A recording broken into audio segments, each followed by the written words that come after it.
Hello, welcome to Sport Unlocked, coming to you from central London from the meeting of football's lawmakers, IFAB, alongside me, Rob Harris from Sky News, Tariq Panja from the New York Times, and Martyn Ziegler from The Times. Good to be with you in person, guys. Yeah, we're in a very nice position overlooking the Houses of Parliament here.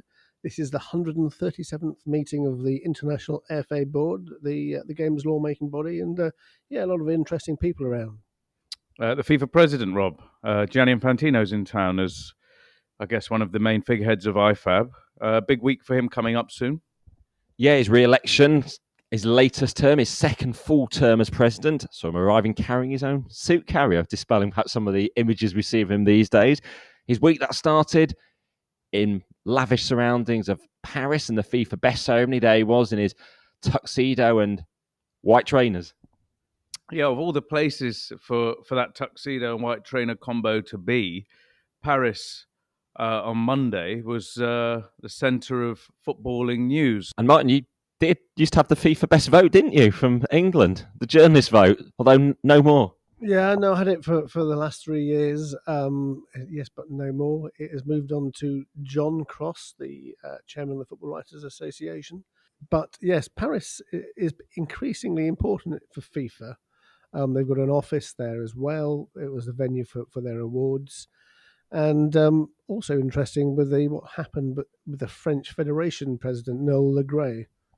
Yeah, on that very day, we hear that Noel Le Graet has finally, I guess for some people, resigned after months and months of controversy, that investigation into his conduct, that alleged sexual harassment, text messages sent to female employees, and all sorts of other cultural problems at the French Football Federation. Noel Le Graet, 81, finally fell on his sword, but he got lots of kind words on his way out, Rob.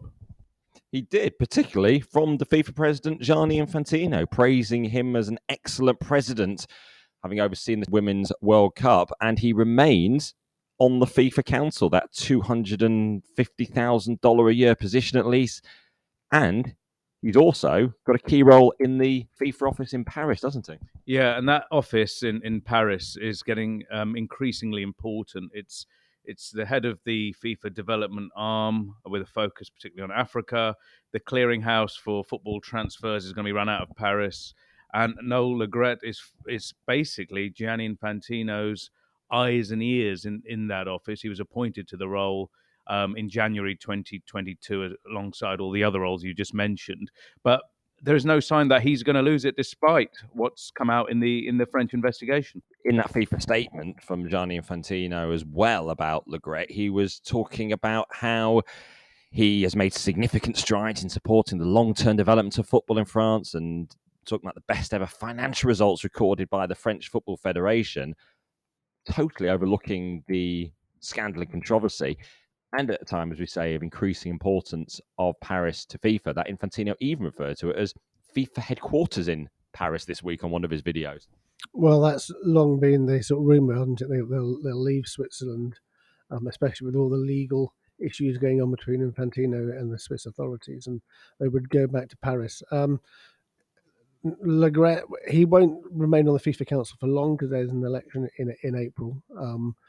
And I think even if he was to stand, he wouldn't have much chance of beating Fernando Gomez, who is the UEFA's sort of go-to person to replace anyone who's uncomfortable for UEFA to have as their representative on the FIFA Council. Well, we can now take a listen to what Gianni Infantino had to say when Tariq asked him about Noel Le Graet in the post-IFAB press conference. Now, the exchange begins with Tariq referencing how Gianni Infantino opened the press conference by talking about the FA chair, Debbie Hewitt, the first chair of an IFAB meeting in the 137 years of the lawmaking body.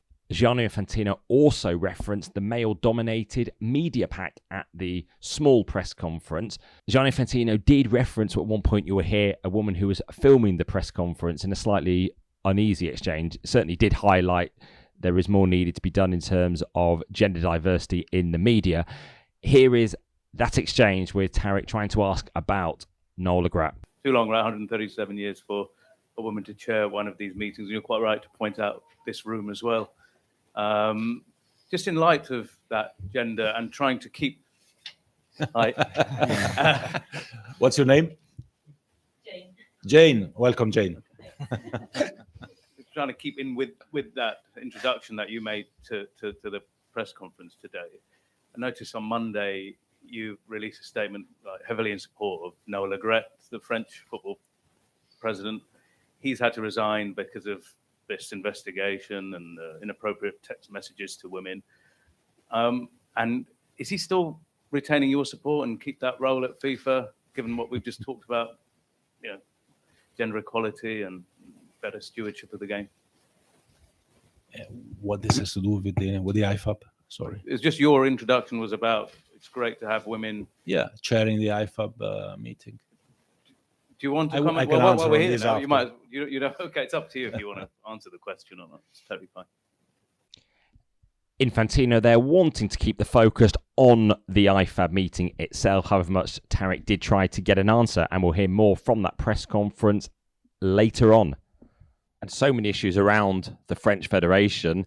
In the last week, the France captain, Wendy Renard, said she won't go to the World Cup with France. She's criticised the French system. She announced, I'm not perfect, far from it, but I can no longer endorse the current system, far from the requirements required by the highest level. It is a sad but necessary day to preserve my mental health. Then, two other teammates also said they would no longer play for France. And she's a figure who, on Monday night in Paris, was in the FIFA Pro World 11, the team of the year, the women's team of the year, and she was on stage. What struck me was how this wasn't even referenced. You can imagine FIFA don't want negative issues around their big award ceremony, but those female players clearly want better conditions for themselves rather than just being garlanded with these awards. Yeah, I guess it is an awkward one, isn't it? That ceremony was beamed around the world. There was a tribute to Pele, and it's supposed to be, I guess, a show and a good news event. It's just awkward, I guess, for FIFA that it took place in the city where a few hours earlier, Noel Le Graet, the French Football Federation president, was eventually pushed out. I don't know how you reference these things in a show like that. Do you think they could have done it somehow, Martyn? No, I think it's probably not the right time or place to do something like that. If it was me, obviously I'm not the FIFA president, as a way of gently introducing it into the show, you even say something like, we're here to celebrate the best, but some of our best don't get the best conditions. Subtle, as we see at things like the Oscars now, where social messages are brought in. So showing awareness perhaps, but without it being too dominant a theme. Yeah, well, perhaps you should be the master of ceremonies, and Rob, I think there's an opening for you there with that sort of subtlety. But talking of the best awards, somebody else who was there and presented one of the trophies was a Brazilian supermodel, Adriana Lima, who's caused a bit of controversy this week. Well, she has her appointment actually at FIFA as the first global fan ambassador. This is ahead of the Women's World Cup. No sense of how this process was carried out, who they sought to fill this position, what exactly she's qualified her for it beyond her global standing. And according to FIFA, her role is to develop, promote and participate in several global initiatives. And she was actually called supermodel in her first description of her various roles in the world by FIFA. Yeah, the idea, Rob, of a supermodel or a bikini model being made a fan ambassador, particularly this year of all years, we got the biggest Women's World Cup, a celebration of female sporting excellence. But instead, the focus is on, I guess, beauty and modeling, the tropes that FIFA and the women's game is I guess, trying to move on from. That women and girls are equal partners, equal participants in world football. And this seems a little bit, I guess, old-fashioned, Martyn? Yeah, I mean, Moya Dodd, former Australia women's vice-captain, former FIFA council member, she's said FIFA are tone deaf on this appointment. Is this really the sort of person, the role model they want to drive the game? I can understand where she's coming from, Moya, because I don't. It seems a strange choice. I mean, she may, yes, got a sort of very large social media following, and she can perhaps, tweet things or put things on Facebook, which will help people. But I mean, I don't really see the point of it. What is she going to do? What's she going to bring? That's probably one of the key things. What does she actually deliver? What benefits does she deliver for the global game? Is she someone who's going to be talking about the sport? How does she engage with fans? What is she there to drive up ticket sales? What exactly is the point of her position? Or do you appoint someone who's actually a key marketing figure, a former player even? It helps to give them a role in the game. It's one of the things former players actually want often, if they don't want to go into coaching or media punditry, to actually have a role within football, particularly as we've just seen now, the generation perhaps stopping playing are those who haven't benefited from good salaries playing women's football. Right. Well, of course, FIFA has that Legends program already, doesn't it, Rob? It's got all these celebrity football players. We saw quite a lot of that Legends group in Paris at the awards show. So this is a bolt-on. So are we going to see other celebrities being added into the mix? We also have, obviously, the I don't know if he's an official member of FIFA yet or not, but the famous chef, the Turkish guy, Salt Bey, he seems to have a large Instagram following, and he's been connected to FIFA and Gianni Infantino all this time. So just a move towards celebrity people, be it supermodel, be it a high-profile meat salesman or chef or whatever. Is that something they're going to do outside of football, do you think? That's Nusret, who memorably ended up on the pitch at the World Cup final, and FIFA announced a review into how he would end up there. And it's very much the influencer world of FIFA, as we sort of experience that sort of social rise for Gianni Infantino on his own Instagram account as well. And if we just go back to what Moya Dodd said, she posted at length. She's wondering what image this was sending out on body image, well-being and healthy eating in terms of actually choosing her as an ambassador of FIFA approaching this Women's World Cup. And what she posted was, when a girl plays football, the world sees her differently. Instead of being complimented on her nice looks or pretty dress, she's valued for her game-saving tackles and brilliant scoring. She's admired for what she can do rather than how she looks, putting her on equal footing with her brothers in a way that can alter the whole trajectory of her life's ambitions. And what Moya is saying is that's the message that should be ringing loud and true around the world. Where a supermodel fits into this is truly baffling. There was a statement, wasn't there, from the representative of the Brazilian model Adriana Lima, wasn't there? Yeah, so I mean, Moya Dodd also referenced some old statements that Adriana Lima had made about abortion and the fact she was against gay marriage, and I think the response to this was historic comments. She was now an ally in terms of LGBTQ rights. And that she'd sort of develop, she'd change her opinions basically.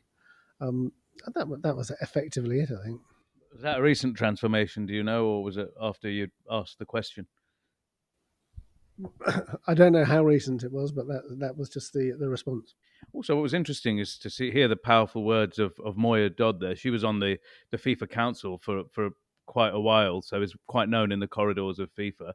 And it seems like leaving the FIFA Council has given her that freedom that I don't recall her having when she was on the FIFA Council to speak about issues that matter to her or matter to the footballing world. And that kind of makes you wonder about the environment of FIFA, where once you're in the organization, how free you are to speak on issues that you feel passionate about. Moya there clearly, with those words, has kind of set a news agenda there. Yeah, certainly in the headlines, and perhaps if you see no pathway back into that world of FIFA or other global sports entities, and you think, well, I'll just speak my mind and say what I think. And regarding the Women's World Cup, particularly in Australia and New Zealand, still no official response to the Visit Saudi sponsorship of the tournament, with complaints from the co-hosts, Australia and New Zealand. Saudi Arabia is so important in the world of football, particularly here in England, particularly in the Premier League with Newcastle United. We're, a year and a half since the takeover, but still questions about how that takeover was approved by the Premier League, particularly over the exemptions seemingly given or the guarantees gained from Newcastle. But have they been undercut in any way by Yasser Al-Rumayyan and the Public Investment Fund in the Live Golf case in the States, saying that they are government entities? Why does this matter? These court documents filed in the US are intriguing. It's they state that the PIF should be regarded as a foreign state, and that it and Al-Rumayyan are, quotes, not ordinary third parties. They are a sovereign instrumentality of the Kingdom of Saudi Arabia and a sitting minister of the Saudi government. Now, the interesting thing about this is the Premier League said they had legally binding assurances that the Saudi government would not control Newcastle. So, not surprisingly, a number of clubs have contacted the Premier League as a result of these court documents to ask for clarification, saying, if they're not controlling Newcastle on the one hand, but in a court document, they are stating themselves that they effectively are a foreign state. So, does this corporate division make any sense? It was blindingly obvious, wasn't it, at the time? I think we were kind of dancing around the houses. The fact that it's in black and white on the paper, telling you that the clue in the name, the Sovereign Wealth Fund, is linked to the sovereign state, obvious. The fact that he's the governor of PIF, is a minister of Saudi Arabia, also obvious. The reason why they're doing this in the US is quite interesting too. This is related to the PGA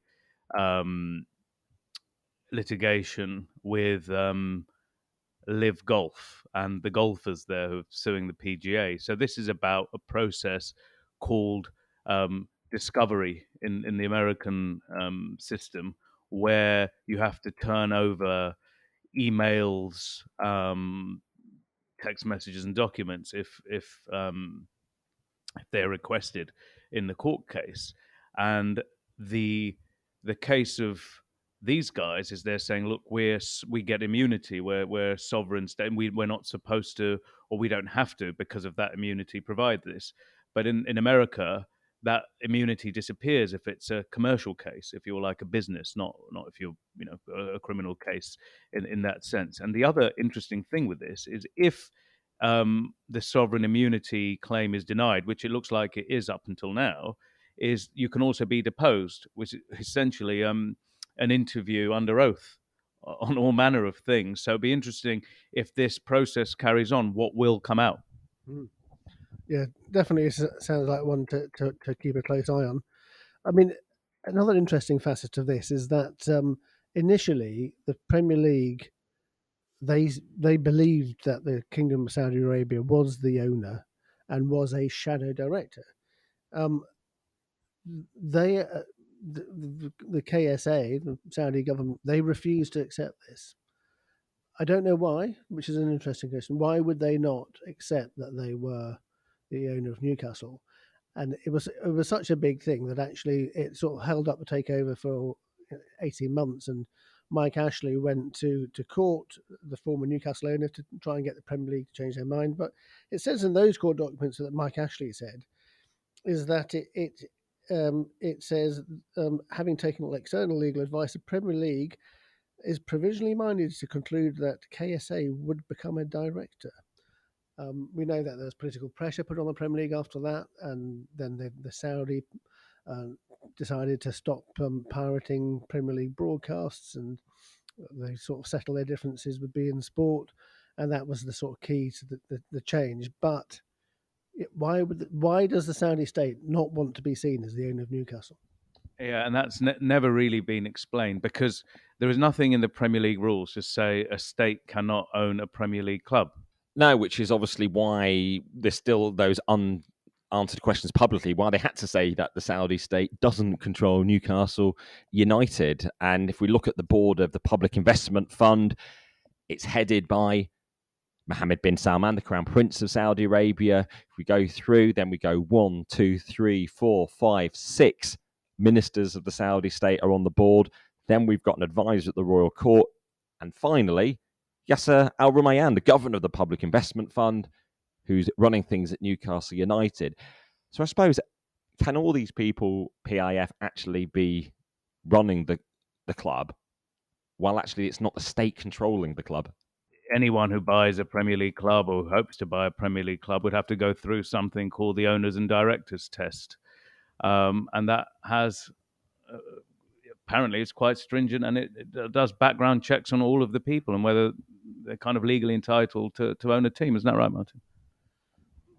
Yeah, for sure. And I suppose maybe at the end of the day, they didn't want Mohammed bin Salman to undergo an owners and directors test, because imagine how embarrassing it would be if that sort of raised issues. I mean, obviously there was lots of talk at the time about the murder of Jamal Khashoggi and the Saudi state's involvement in that. So maybe it's all related to that. Well, back to the IFAB press conference, and I used the chance to ask about the One Love armbands row from the Qatar World Cup last year.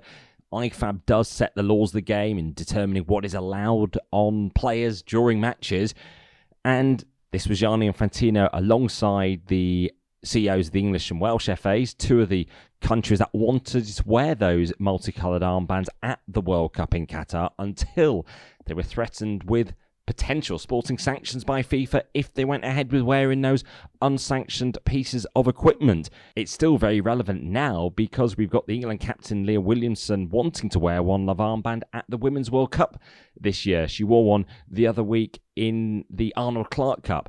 This is what I asked Gianni Infantino in that post-IFAB press conference. Obviously, one of the big rules of the game issue, laws of the game issue in the last year was equipment, and we saw with the One Love armbands. Was that issue discussed at this IFAB meeting? We've seen some England players start to wear them again. Are you any more open to One Love armbands at this Women's World Cup? Have you discussed those laws of the games? We did not discuss them today specifically because we have the laws of the game as they are, and we have the competition regulations as they are as well, as they've been and had been approved in the past before the competition. What I can say on this particular issue is that I think we all went through a learning process there as well. And what we will try to do better this time is to search and look for a dialogue with everyone involved, the captains, the federations, the players generally, FIFA, from all over the world, to capture the different sensitivities, to explain, to exchange, and to see what can be done in order to express a position, a value, or a feeling that somebody has without hurting anyone else in a positive way. So we are looking for a dialogue, and we will have a solution in place well before the World Cup, the Women's World Cup. I hope so, definitely. Gianni Infantino there, accepting things could have been handled better around One Love armbands in Qatar. Of course, England and other nations did put that request in September, 2 months before the tournament started, and it was only on the eve of the World Cup beginning that they were threatened with the sanctions. Well, this is what I asked the English FA Chief Executive, Mark Bullingham, who was sitting alongside Gianni Infantino in the IFAB press conference, about One Love armbands and the prospect of them being worn in Australia and New Zealand at the Women's World Cup. Are you quite pleased that FIFA do seem open to One Love armbands that the players would be encouraged by, perhaps? I think, as Gianni said, that we've started a conversation. I think nobody enjoyed the circumstance that we had at the Men's World Cup. That was difficult for all of us. We've started a conversation to make sure that we can resolve the situation a long time before the World Cup, and we will absolutely be involving, a broad range of people in that conversation. But the intention is to agree something. FA Chief Executive Mark Bullingham there. Well, Martyn used a question to Gianni Infantino to ask about the IFAB decision on timekeeping. We saw those matches at the World Cup going beyond 100 minutes in Qatar, and that's something we're likely to see a lot more of now, because IFAB has decided that FIFA's approach in Qatar must be followed all around the world in the Premier League and beyond, and increase the amount of added time in matches to ensure all those stoppages do count and they are made up. Here's what Martyn had to ask Gianni Infantino. On the item about the additional time, I think a lot of fans supported FIFA's approach in the World Cup, and you say it was agreed this competitions around the world should follow this approach. But how can you ensure that they do? Well, by convincing them that it's the right thing to do, by speaking with them, by showing them our analysis, by clearly seeing the benefits of this. We want to fight against time wasting. We want the fans to enjoy the game. We have seen that at the last World Cup, on average, we had a bit more than 10 minutes additional time. I'm looking at Pierluigi to correct me, and around 60 minutes of effective time being played, of course, with variances in different games. But it has been widely appreciated by everyone. And the laws of the game are there. The laws of the game are universal, and we have to ensure that also the application of the laws of the games are universally accepted. Now, we have seen from the analysis we made that already now there is a very inconsistent application of these laws of the game when it comes to additional time or time wasting in different parts of the world, with some leagues who have their matches lasting less than 50 minutes, and others are at around 60 minutes already now.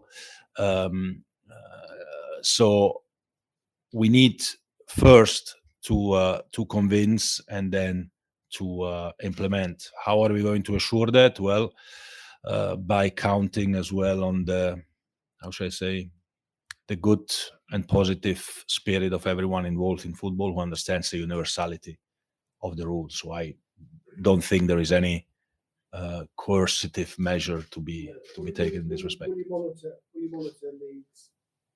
Yes, we will monitor leagues all over the world, and we will search for the dialogue with them. What is important is we are not changing the laws of the game. They don't need any amendments. They already foresee these situations. We just have to apply them consistently all over the world. So there's no stoppage clock. But we can be expecting longer matches in future. Something else from the IFAB meeting was confirmation of the decision from the January meeting that temporary concussion substitutes will not be allowed by IFAB. So the Premier League can't go ahead with trials, and there's been other criticism around the world, particularly from players' unions. The international one, FIFA Pro, the word from them was a deeply irresponsible decision by IFAB to again oppose temporary concussion subs. The reasons to oppose are as flawed as the arguments to back the status quo. We will pursue alternative pathways to protect players. That was the tweet from Jonas Beer-Hoffmann, the General Secretary of FIFA Pro. Well, it was always good to be able to be face-to-face with a lot of the decision-makers in football, particularly Gianni Infantino at the IFAB meeting. But as we move back to some Premier League matters, small update on the Manchester City case, something that links to that financial fair play case that's ongoing since those charges were announced a few weeks ago. Something we don't know if it's directly linked to the case, but interesting nonetheless. Yeah, so this was a company that was initially set up by Manchester City and then taken over, but it's called Fordham Sports Image Rights. And according to Der Spiegel, in 2013, Manchester City sold the image rights of about £25 million for their players to this company, which was then refunded the money by the Abu Dhabi United group, which owns Manchester City.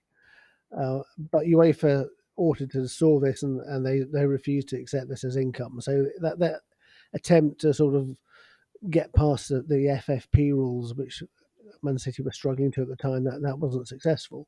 But this company has kept going. And interestingly, the people who run it, a couple of financiers called David Rowland and his son Jonathan, and another guy called Graham Robeson, they've all done financial work for the Crown Prince of Abu Dhabi. and they've also been closely linked to Prince Andrew. So these are sort of big hitters, actually, in the finance world. Really small world, isn't it? When connect all these people together. It's interesting. Speaking about Manchester City and something you said earlier with Newcastle, you said a number of Premier League clubs had written to the league to investigate the Newcastle situation or clarify it, and something similar happened with the Manchester City case as well, where teams in the league pushed the league to get to the bottom of this, get into the investigation. I found that quite interesting because in the past, teams were not really pushing the league to investigate each other. This feels like something different. I think it reflects the fact that there's a lot of anxiety over the sort of competitive balance in the league and the influence of state-owned or state-related for clubs that the other Premier League sides feel that that this is the way things are developing. They might get squeezed out. So, for example, after the Saudi takeover, they brought in the rules on related party sponsorship to stop these sort of sponsorship deals being done, which would be much higher than the true market value. Speaking of ownership, there was a interesting the annual FT Business of Football conference in London this week, and a lot of it was about the current trend, these private equity companies investing in football in Europe. And something I didn't realise, it was brought up by Martyn, one of the unsuccessful bidders for Chelsea with a group. He was going to work with Josh Harris and David Blitzer, owned Crystal Palace and other sports teams. He said that in America, it is impossible for private equity to own sports franchises. They are banned from doing that. But in Europe, there's no such ban. He said the reason for that is they don't think long term, and there isn't a kind of an investment in football. I found that quite interesting. And I was just thinking about this private equity. There are all these people using quite a lot of jargon, maybe that I didn't quite understand, but I didn't see what benefit there is for football for these people being in the game. Like if they're really successful, they will extract a load of money. I'm not sure what they're going to bring to the table. And if all these wild bets are unsuccessful, there's going to be a lot of clubs in serious trouble. Yeah, it's obviously hoping that the growth of the Premier League continues, the value of the clubs actually go up, and they can make a big return for their investors. Because obviously these private equity firms do have to deliver for their investors too. And we saw this week Clearlake celebrating. What was the award they won for the Chelsea deal? I think it was the private equity deal of the year. So that's £2.5 billion for Chelsea, which is pretty low in private equity terms, isn't it? And pretty high in terms of football. I mean, the idea that Chelsea deal was a steal is still quite difficult to understand. Chelsea, of course, was losing $1 million a week, and they have to spend 1.75 billion over the next 10 years as well. On top of that, a steal and a turn of phrase there, as in a good deal, nothing else. And that was the other interesting thing actually at the conference that Martyn Broughton, one of the losing bidders, brought up. He said, I'm going to paraphrase here. He said there was a cigarette's paper difference between the last three bids, and then it was quite intriguing then how the winning bidder was actually chosen. This is the Todd Bowley, Clearlake, Hand Jorgvist, the Swiss billionaire, how they managed to take it. And there's it's one of these deals where the commission was seen or reportedly one of the most significant in a sports transaction in recent times. Well, finally, on this week's Sport Unlocked, I spent part of the week at the English cricket racism hearings. This is sparked by the scandal at Yorkshire, the systemic racist abuse at the county, sparked by the whistleblowing evidence of the former player Azeem Rafiq. And one of the notable things this week was the evidence given by the former England captain Michael Vaughan, who stands accused back in 2009 while playing for Yorkshire of saying to Rafiq and three other players of Asian heritage, "There's too many of you lot." And he's denying ever saying it. He says he doesn't have full recollection of the day, but insistent he could not be racist because he was so proud of them. And it's a case that actually he's the only accused to be appearing at. And it's something that really is a watershed moment, isn't it, for cricket in this country? Oh, you've been down in Fleet Street, Robin, and seen it all going on in person. I mean, I've just been reading the reports, but one thing that has struck me is that the ECB's investigation seems to have been really, really poor. And I think whatever comes out of this hearing, if there's some unsatisfactory outcomes, and I think a lot of it might be down to the ECB. So, for example, on the Vaughan case, we learned that the ECB's investigator, Mina Botros, he'd tried to contact one of the players involved in the group of which Vaughan was alleged to have said this to. That's Rana Naved Al Hassan. Sent him an email, got no reply, and just left it at that. Didn't try and call him, didn't seek out his number, which, if this is a crucial witness to such an important thing, it just seems really sort of, poor, really. Yeah, quite haphazard, given the profile, given what we're talking about, given the promise of leaving no stone unturned. Not trying to call someone or get a phone number seems, real dereliction of the responsibility there. Yeah, this is quite unusual actually as a hearing. In fact, we're hearing it in public. Media able to attend some of the days. We sit in a separate room watching the stream of it. The England Wales Cricket Board deciding for a public approach, so we can hear a lot of this evidence being read out, and in some cases cross-examination. So it is shining a light on it. Yeah, I mean, I thought one of another of the interesting things with Michael Vaughan said it's inconceivable he had said it, but he did say that some tweets he'd posted in 2010, a year after the alleged comment was made, that he said he was disgusted by them now, and he'd gone on an inclusion course. He'd said, not many English people live in London. I need to learn a new language. And that England's Muslim players, including Marine Ali, had a special responsibility to confront strangers over whether they sympathised with Islamic terrorism. So I think it's quite important that was brought up in the hearing, and that was certainly given an airing. Yeah, and that will be used to sort of assess his character. Azim Rafiq in the past apologised for his own anti-Semitic posts on Facebook. He's talked about the education from that moment, as Vaughan has talked about learning from his own misdeeds. In both cases, the post only emerged after this case, the wider Yorkshire case, was known, and people went sort of searching around, and these things did emerge. That case does continue. We're yet to be clear when there will be an outcome. Well, that about brings an end to this week's Sport Unlocked from Central London, from the International Football Association Board meeting. Good to be with you again, Rob. Yeah, let's hope we do another face-to-face one very soon.